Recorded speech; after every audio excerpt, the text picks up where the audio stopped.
Tetzei. Deuteronomy chapter 21 verse 10 to chapter 25 verse 19. Chapter 21 verse 10. When you go out to war against your enemies, and Adonai your God hands them over to you, and you take them captive, suppose you see among the captives a beautiful woman, and you desire her and will take her as a wife for yourself. Then you are to bring her into your house, and she must shave her head, trim her nails, and remove her captive's clothing. Then sit in your house and weep for her father and mother a full month. After that you may go to her and become her husband, and she will be your wife. Now if you are not pleased with her, then you may send her off wherever she wishes, but you must certainly not sell her for silver. You may not treat her as merchandise, since you have humiliated her. Suppose a man has two wives, the one loved and the other unloved, and both the loved and the unloved bear him sons. But it happens that the firstborn son belongs to the unloved wife. Now on the day he lets his sons inherit what he has, he must not treat the loved one's son as firstborn, in place of the unloved one's sons, who is the firstborn. Rather, he must acknowledge the firstborn, the son of the hated one, by giving him a double portion of all that he has, for he is the first of his vigor. The right of the firstborn is his. Suppose a man has a stubborn and rebellious son who does not listen to the voice of his father or mother. They discipline him, but he does not listen to them. Then his father and mother are to grab hold of him and bring him out to the elders of his city, to the gate of this place. They will say to the elders of his city, "This son of ours is stubborn and rebellious. He does not listen to our voice. He is a glutton and a drunkard." And all the men of his city are to stone him with stones to death. So you will purge the evil from your midst, and all Israel will hear and be afraid. Suppose a man is guilty of a sin with a death sentence, and he is put to death, and you hang him on a tree. His body is not to remain all night on the tree. Instead, you must certainly bury him the same day, for anyone hanged is accursed of God. You must not defile your land that Adonai your God is giving you as an inheritance. Chapter 22. You are not to watch your brother's ox or sheep going astray and ignore them. You must certainly bring them back to your brother. If your brother is not near you, or if you do not know him, then you should bring it into your house, and it will remain with you until your brother comes searching for it and you return it to him. You are to do the same with his donkey, or his coat, or anything lost by your brother, that may be lost by him and you find. You may not ignore them. You must not watch your brother's donkey or ox fall down on the road and ignore it. You must certainly help him lift it up again. A man's apparel is not to be on a woman, nor is a man to wear woman's clothing, for whoever does these things is detestable to Adonai your God. If there happens to be a bird's nest in front of you along the road, in any tree or on the ground, with young ones or eggs, and the hen sitting on the young or on the eggs, you are not to take the hen with the young. You must certainly let the hen go, but the young you may take for yourself, so that it may go well with you, and you may prolong your days. When you build a new house, you are to make a guardrail for your roof, so that you do not bring the guilt of blood on your house if anyone falls from it. You are not to plant your vineyard with two kinds of seed, or else the whole harvest will be forfeited, both the seed you plant and the produce of the vineyard. You are not to plow with an ox and a donkey together. You are not to wear a woven mixture, wool and linen together. You are to make for yourself twisted threads on the four corners of your garment in which you cover yourself. Suppose a man takes a wife and goes to her and then dislikes her, accuses her of shameful things, and gives her a bad reputation by saying, "I took this woman, but when I came near her, I didn't find her virginity." Then the father of the young woman is to take her, and her mother is to bring out the signs of the young woman's virginity to the city elders at the gate. The young lady's father is to tell the elders, "I gave my daughter to this man as a wife, but he hates her. Indeed, he has accused her of shameful things, saying, 'I didn't find your daughter's virginity.' Yet these are the signs of my daughter's virginity. They are to spread the wedding cloth before the elders of the city. The elders of that city are to take the man and punish him. Then they are to fine him 100 pieces of silver, and give them to the father of the young woman, because he has brought an evil name on a virgin of Israel. Then she is to be his wife. He may not send her away all his days. But if this thing is true, that the signs of virginity were not found in the young lady, then they are to bring the young woman out to the door of her father's house, and the men of her city are to stone her with stones to death, because she has done a disgraceful thing in Israel, to behave like a prostitute in her father's house. So you are to purge the evil from your midst. Suppose a man is found lying with a married woman, then both of them are to die, the man who lay with the woman and the woman. So you are to purge the evil from Israel. Suppose there is a young woman who is a virgin engaged to a man, and another man finds her in the city and lies with her. Then you are to bring them both out to the gate of that city and stone them with stones to death, the young woman because she did not cry out in the town, and the man because he humiliated his neighbor's wife. So you are to purge the evil from your midst. But if the man finds the engaged woman in the field, and the man forces her and lies with her, then only the man who lay with her is to die. But to the young woman you are to do nothing. There is no sin in the young woman deserving of death, for this matter is the same as when a man rises against his neighbor and kills him. For he found her in the field, the engaged woman cried out, and there was no one to save her.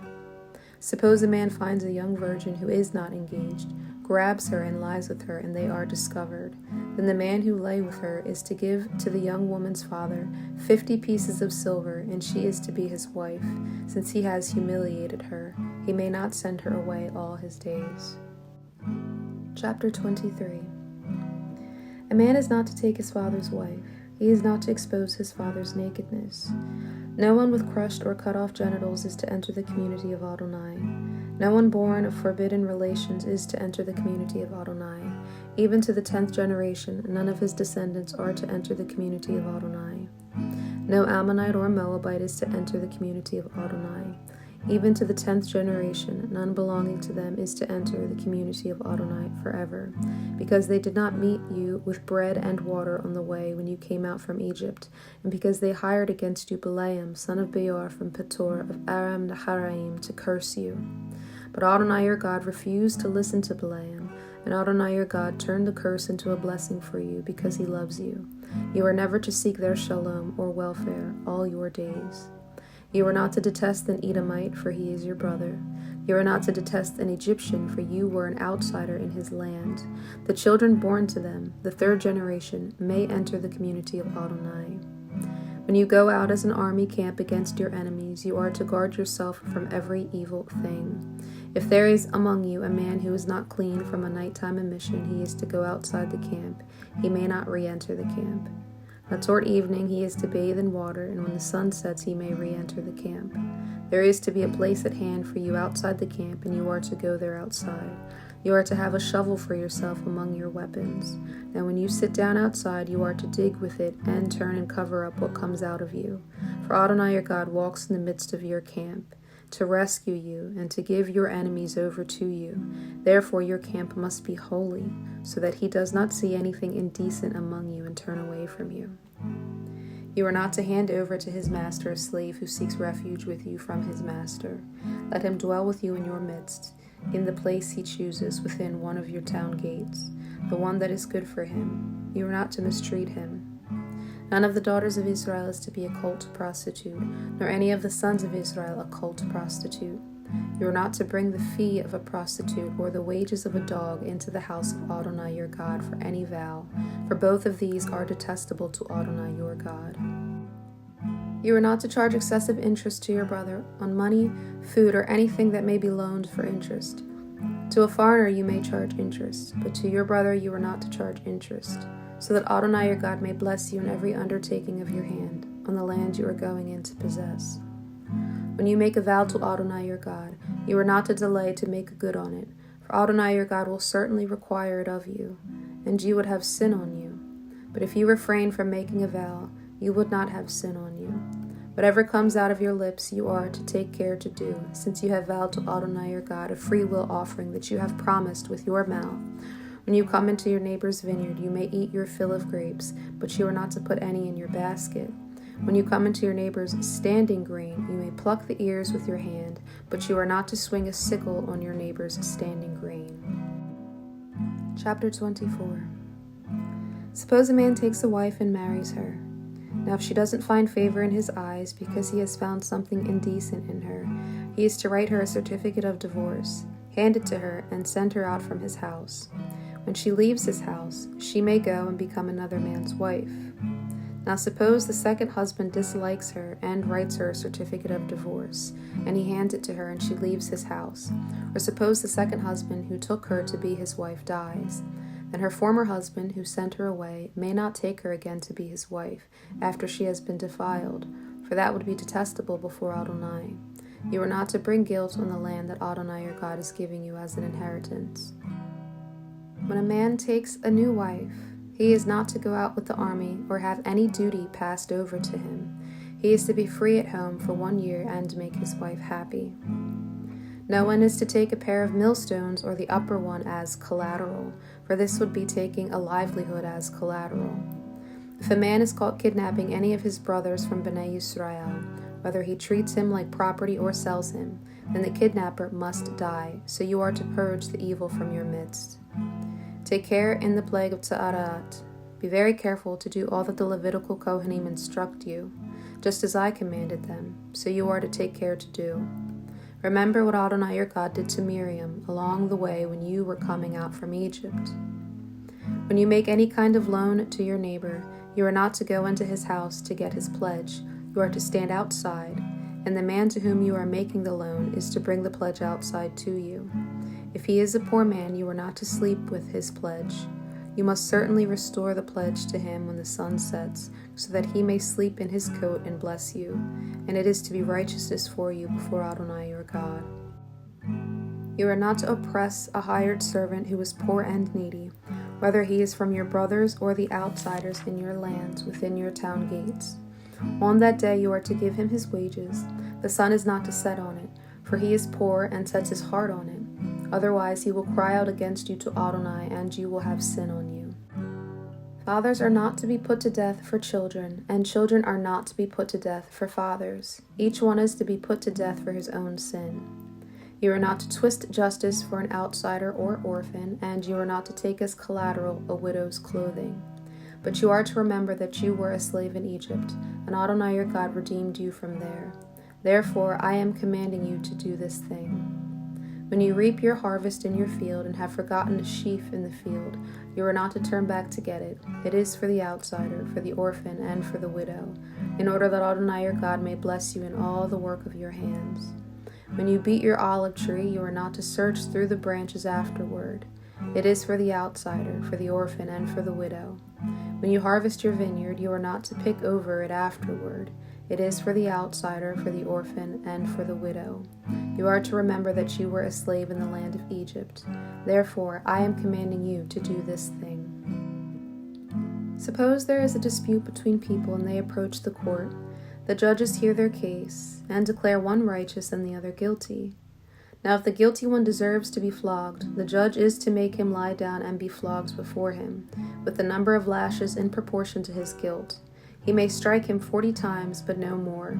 Otherwise he would beat him with too many a wound beyond these, and your brother would be degraded in your eyes. You are not to muzzle the ox while it is threshing. If brothers dwell together and one of them dies and has no sin, the dead man's wife is not to be married outside to a stranger. Her husband's brother is to go to her and take her as his wife and perform the duty of a brother-in-law. Now the firstborn that she bears is to carry on the name of his dead brother, so that his name will not be blotted out of Israel. But if the man does not want to take his brother's widow is to go to the elders at the gate and say, "My brother-in-law refuses to carry on his brother's name in Israel. He is unwilling to perform a brother-in-law's duty for me." And the elders of his town are to summon him and speak to him. And if he stands firm and says, "I do not desire to take her," then his brother's widow is to come to him in the sight of the elders, pull his sandal off his foot, spit in his face, and reply, "So will it be done to the man who does not build up his brother's house." Then his name is to be called in Israel the house of the pulled off sandal.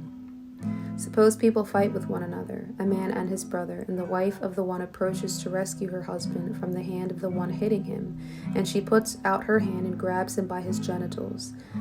Then you are to cut off her hand. Your eye will show no pity. You are not to have stones of different weights in your bag, large and small. You are not to have in your house ephahs of different measures, large and small. You must have a full and honest weight and a full and honest measure, so that your days may be long on the land that Adonai your God is giving you. For all who do these things, all who do injustice, are detestable to Adonai your God. Remember what Amalek did to you along the way as you came out from Egypt, how he happened upon you along the way and attacked those among you in the rear, all the stragglers behind you, when you were tired and weary. He did not fear God. Now when Adonai your God grants you rest from all the enemies surrounding you in the land Adonai your God is giving you as an inheritance to possess, you are to blot out the memory of Amalek from under the heavens. Do not forget. Isaiah chapter 54, verse 1 to 10. Sing, barren one who has not given birth. Burst into singing and shout, you who have not travailed. For more are the children of the desolate than the children of the married one, says Adonai. Enlarge the place of your tent, stretch out your tabernacle curtains. Do not hold back, lengthen your cords, strengthen your stakes, for you will spread out to the right hand and to the left. Your offspring will possess the nations and will resettle the desolate cities.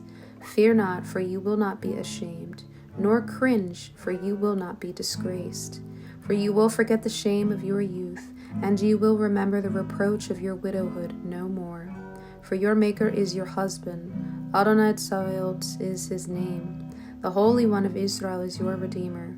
He will be called God of all the earth.